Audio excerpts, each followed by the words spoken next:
স্যারের রুমে তালা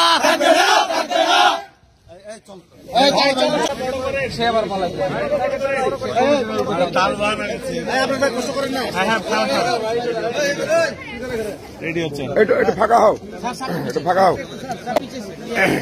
স্যার, ঘটনাটা আসলে কি হয়েছে? উনি বলতেছেন গভর্নিং বডি ছাড়া কোনো সিদ্ধান্ত উনি নেবেন না।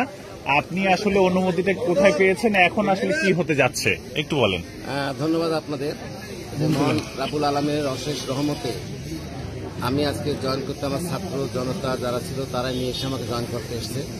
আপনারা জানেন যে গত 14 আগস্ট কোনো কথা নেই, বার্তা নেই, কিছু বহিরাগতদের নিয়ে আমার সরাসরি তিনজন শিক্ষকের নেতৃত্বে মানে আমাকে স্কুলে ঢুকতে দেওয়া হয়। নামগুলো বলবেন স্যার।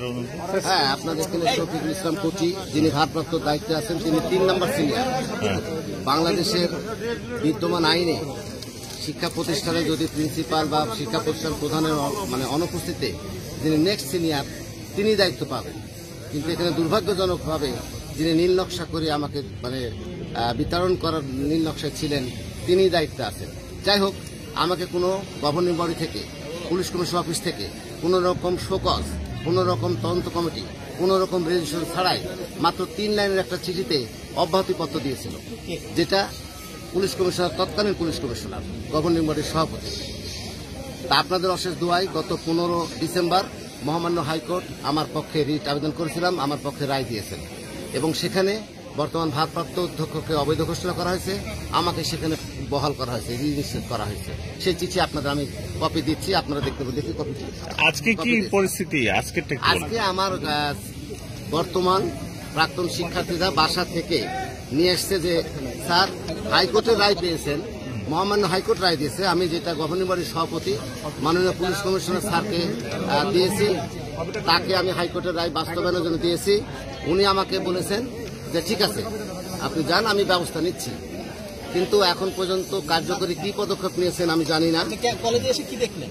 কলেজে আপনারাই দেখলেন, আমার চাইতে আপনারা ভালো দেখলেন। আপনি বলেন যে আমার বর্তমান ছাত্র, প্রাক্তন ছাত্র, আমার কিছু অভিভাবক সবাই মিলে আমাকে বাড়ি থেকে নিয়ে এসছে, স্যার আপনাকে আমরা যোগদান করাবো, কারণ বাংলাদেশের বিদ্যমান যে আইন, মহামান্য হাইকোর্ট আপনার পক্ষে রায় দিয়েছেন, আমরা কোনো জোরাজোরি করছি না। হাইকোর্টের রায়ের পরিপ্রেক্ষিতে আপনি এখন বহাল প্রিন্সিপাল, আপনাকে আমরা ওই চেয়ারে দেখতে চাই। তারা আমাকে সসম্মানে বাড়ি থেকে নিয়ে এসে এই যে ফুল দিয়ে আপনাদের সামনে ছবি দেখতে পাচ্ছেন, আমি আল্লাহর অশেষ রহমত, আপনাদের দোয়া, আজকে আমি যোগদান মানে আমার চেয়ারে বসছি, যোগদান এখানে কিছু নেই। ঢুকতে পেরেছেন আপনি কি?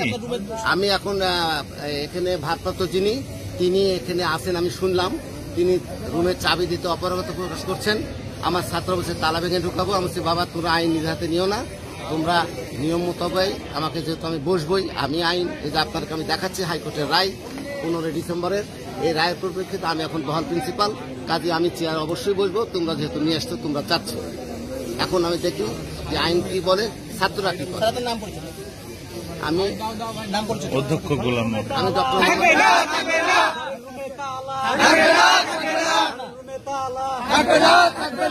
আমি doctor Mohammad Golam Maula, principal Shahid Mohammad police line school and college, 2007 সালের 9 জানুয়ারি তৎকালীন তত্ত্বাবধায়ক সরকারের আমি নিয়োগপ্রাপ্ত এবং 18 বছর আপনাদের সহযোগিতায় সুনামের সাথে আমার মনে হয় শিক্ষা প্রতিষ্ঠানটা এগিয়ে চলছে। বর্তমানে শতভাগ পাস বাস আসছে। আপনার একটা স্যার, আপনি কি মনে করেন এটা দুরভিসন্ধি আপনাদের ভেতরের শিক্ষকদের বসতে না দেওয়া? অবশ্যই দুরভিসন্ধি। ওই মাত্র 3 জন। আপনি দেখেন আমার এখানে 60 জন শিক্ষক আছে, আপনি একে একে ইন্টারভিউ নেন, প্রত্যেকে বলবেন না আমার স্যারকে আমরা চাই।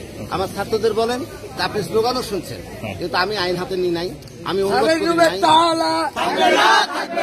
ইতিমধ্যেই আমাকে আগেই প্রায় ধরেন 4 মাস পার হয়ে গেছে, 14 আগস্ট থেকে ছাত্ররা আমাকে বসাতে চাইছিল না, আইন হাতে নিব না, সংবিধানের রক্ষক হাইকোর্ট, মহামান্য সুপ্রিম কোর্ট সেই রায়ের আলোকে আমি যাব। ইনশাল্লাহ আমি সেই রায় নিয়েই আজকে যোগদান করব।